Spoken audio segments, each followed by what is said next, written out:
Body Count with their self-titled album. 17 tracks, 53 minutes, the debut studio album of the American crossover thrash band fronted by Ice-T. Released March 1992 via Sire Records, produced by Ice-T and Ernie C. Recorded at One-on-One Recorders. Fuck, I don't know why they put letters after their names. Syndicate Studio West in California.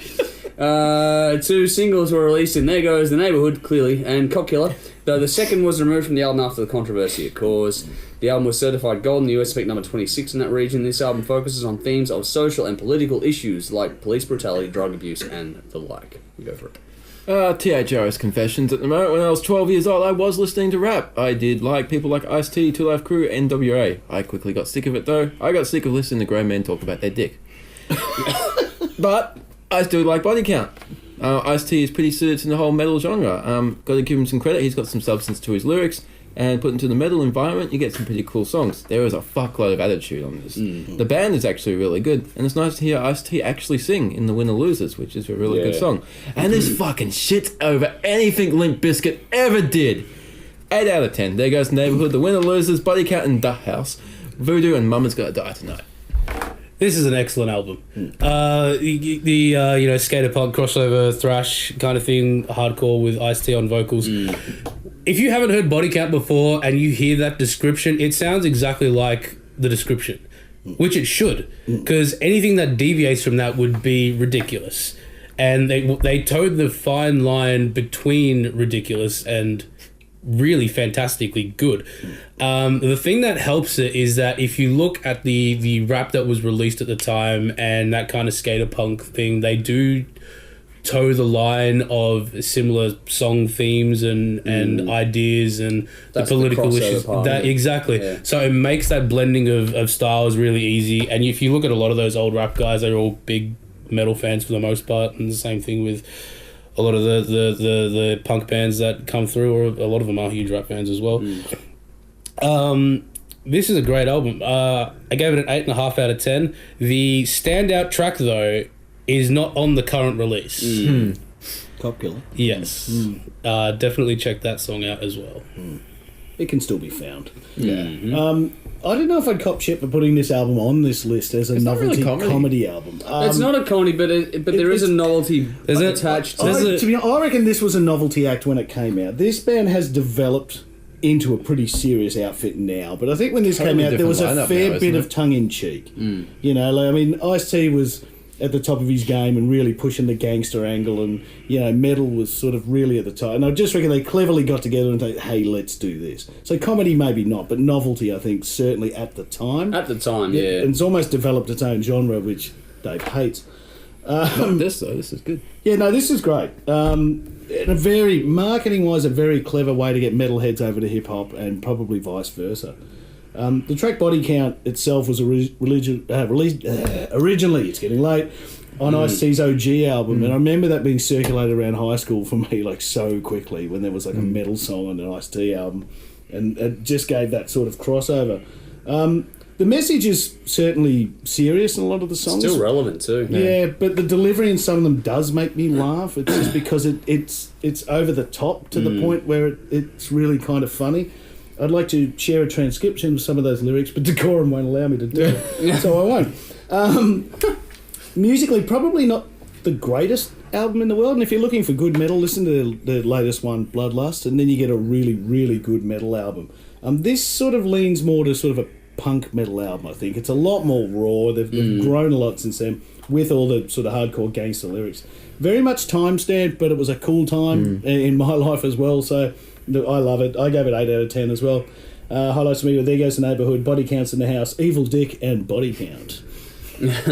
Well, there is some humorous tracks in this, like the one you were taking, like Evil Dick. Evil Dick's funny. Yeah, there are some funny tracks in this. This isn't entirely meant to be made to be taken seriously.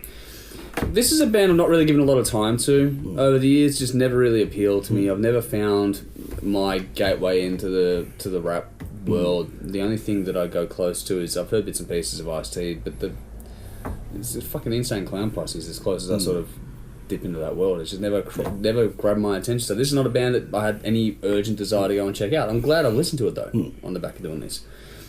I don't think this album really starts off for me until the 4th track. Up until then, it sort of just meanders its way through a little bit. The spoken interludes are fantastic and make a really good point. But the first musical track, the actual like body count, whatever it is, it's kind of pointless. It's the same thing, just on fucking repeat. But that annoyed me. I was like, yeah, don't start an album with that. It just didn't make any sense. After that, though, this gets pretty good. Performances are pretty good overall. Ice-T spits venom over these songs, and certainly has something to say. Drums and bass hold it together nicely, and on top of that, Ernie C really flashes on the guitar. He's a good lead player. He serves as the 1-2 punch with Ice-T, which is different because you usually talk about that in terms of, a great lead vocalist. And while Ice-T is good enough to do the job, he's not a world-beating vocalist. And so those two playing off each other with the energy they bring to the songs is really cool. It's pretty simplistic overall, built out of thrash, but the groove and funk is a bit more urban than traditional thrash bands. It's actually a nice crossover musically, even though it's pretty straightforward. It does get a little bit repetitive overall, because it's one of those ones they're clearly finding their feet on things as well, so they haven't developed too much yet. Where this album shines for me, though, is in the lyrics. It's crass, offensive, completely in your face and confronting, done with a good dose of humour at the same time too. But I like the lyrics on this and the way Ice-T delivers them. He's got a really good intensity, and when the humour is there as well, that comes through really nicely. So it can really get in your face and make you think about something, and then he'll just slap you with a backhand and give you something funny to laugh at. That's really well done and hard to pull off. The spoken bits in particular are really politically charged, as a lot of this is overall. They serve the album well, and they all fit together really nicely on this too. You almost feel like they're taking a chance to give all the white metalheads out there, like myself, a little bit of an education. It's not preachy though. They don't come off as preachy. It's just short, sharp points. Really well executed.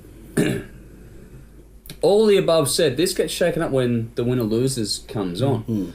That album just changes the whole... that song changes the whole album, sorry. It's slower, emotive, actual singing and harmonies. This was a surprise I wasn't expecting on the record, and that was very well done. Production's interesting. It's a bit raw, which adds to the vibe. It's not high production at all. This is really gritty. Everything is casual, mixed nicely with a very even approach. The tones shift from harsh to clean really nicely. The right amount of focus is given to things like the lead vocals and the guitars and where they sit. There's no tricks here. About the only effects used are some reverb on the vocals and some general compression to sort of keep it level. That's about it, and then the rest is just plug and play. But they've captured that thrash vibe really nice, the thrash vibe side really nicely, and also brought some other feel into the mix. Nothing out there, but just because of the nature of the vocal delivery, it changes things up a bit. All in all, it's simple, but it's refreshing and it's real, which is cool. Some cool gear changes, break up the track order, and while it doesn't start off overly strong for mine, it does get better the deeper you get into the album, so it's worth persisting with. There's a lot more to this than just having a gimmick or a shtick. There's a lot more substance to it. But the humour and the darkness mixed together on this is really cool, and how observational it can be without being preachy is very well done.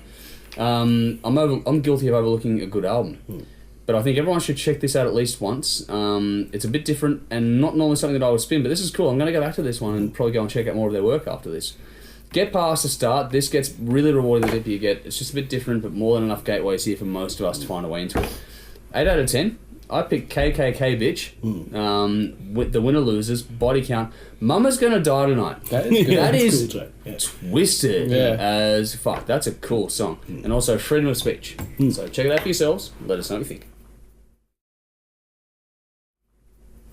Nice. Tenacious D. The D. Okay. Tanakh. Who wants to go first on this? Okay. Okay. Ready?